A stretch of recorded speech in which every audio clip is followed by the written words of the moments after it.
Assalamualaikum warahmatullahi wabarakatuh. Baiklah, di sini saya akan menjelaskan materi yang akan kami presentasikan, yaitu mengenai pengantar kurikulum. Yang pertama ada pengertian kurikulum. Kurikulum adalah perangkat pengalaman belajar yang akan didapat oleh peserta didik selama ia mengikuti suatu proses pendidikan. Kurikulum dirancang untuk dapat memenuhi tujuan yang diharapkan, yang artinya guru adalah orang yang bertanggung jawab dalam upaya mewujudkan segala sesuatu yang telah tertuang dalam suatu kurikulum resmi. Beberapa pandangan menyatakan bahwa meskipun suatu kurikulum itu bagus, namun keberhasilan atau kegagalannya kurikulum tersebut pada akhirnya terletak di tangan pribadi guru. Guru berperan sebagai ujung tombak implementasi kurikulum. Dan salah satu upaya untuk memahami konsep kurikulum dan pembelajarannya bagi calon guru adalah dengan peta konsep. Peta konsep dikembangkan sebagai strategi untuk dapat menjabarkan kedudukan kurikulum dan pembelajaran dalam sistem pendidikan, sehingga tergambarkan dengan jelas konsep kurikulum dan pembelajaran bagi calon guru. Yang selanjutnya ada fungsi kurikulum. Yang pertama, fungsi penyesuaian, yaitu setiap individu harus mampu menyesuaikan diri terhadap lingkungannya secara menyeluruh. Kemudian yang kedua, fungsi integrasi, yaitu fungsi integrasi berfungsi untuk mendidik pribadi yang terintegrasi, oleh karena individu sendiri itu merupakan bagian dari masyarakat. Maka pribadi yang terintegrasi itu akan memberikan sumbangan dalam pembentukan atau pengintegrasian masyarakat. Selanjutnya yang ketiga yaitu fungsi diferensiasi. Pada dasarnya, diferensiasi akan mendorong orang-orang berpikir kritis dan kreatif, sehingga akan mendorong kemajuan sosial dalam masyarakat. Akan tetapi, adanya diferensiasi tidak berarti mengabaikan solidaritas sosial dan integrasi, karena diferensiasi juga menghindarkan terjadinya stagnasi sosial. Kemudian yang keempat yaitu fungsi persiapan. Kurikulum berfungsi untuk mempersiapkan siswa agar mampu melanjutkan studi lebih lanjut untuk suatu jangkauan yang lebih jauh. Misalnya, melanjutkan studi ke sekolah yang lebih tinggi atau persiapan belajar di masyarakat. Persiapan kemampuan belajar lebih lanjut ini sangat diperlukan, mengingat sekolah tidak mungkin memberikan semua yang diperlukan siswa ataupun yang menarik perhatian siswa. Kemudian yang kelima yaitu fungsi pemilihan. Perbedaan dan pemilihan adalah dua hal yang saling berkaitan. Pengakuan atas apa yang diinginkan dan menarik minatnya.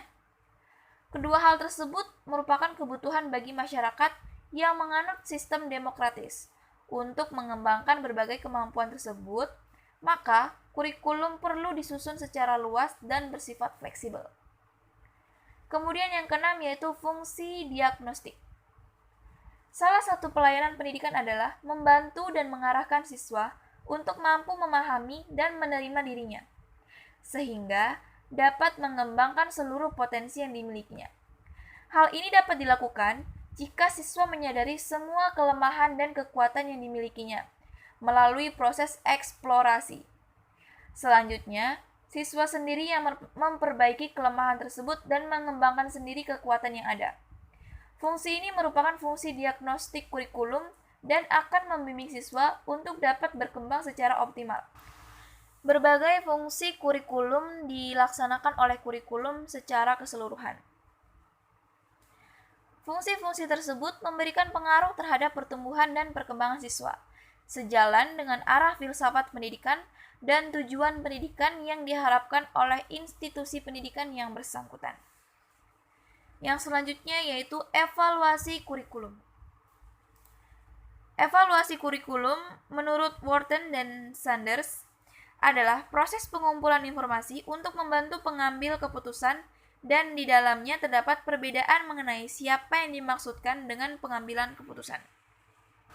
Evaluasi berbeda dengan penilaian. Penilaian adalah proses pengumpulan dan pengolahan informasi untuk mengukur pencapaian hasil belajar peserta didik. Mengukur adalah membandingkan sesuatu dengan satu ukuran dan bersifat kuantitatif. Sedangkan kegiatan evaluasi mencakup penilaian dan pengukuran.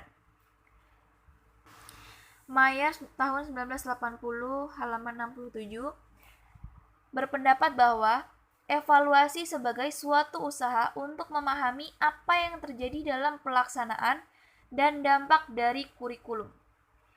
Evaluasi kurikulum tersebut adalah sebagai suatu usaha sistematis mengumpulkan informasi mengenai suatu kurikulum untuk digunakan sebagai pertimbangan mengenai nilai dan arti dari kurikulum dalam suatu konteks tertentu.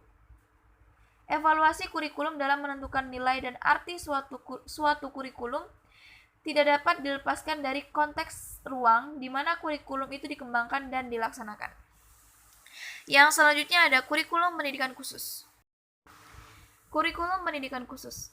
Kurikulum pendidikan khusus adalah kurikulum bagi peserta didik yang memiliki hambatan khusus, serta mengikuti pendidikan pada satuan pendidikan khusus atau satuan pendidikan reguler, bertujuan untuk mengembangkan potensi peserta didik secara optimal sesuai kemampuannya.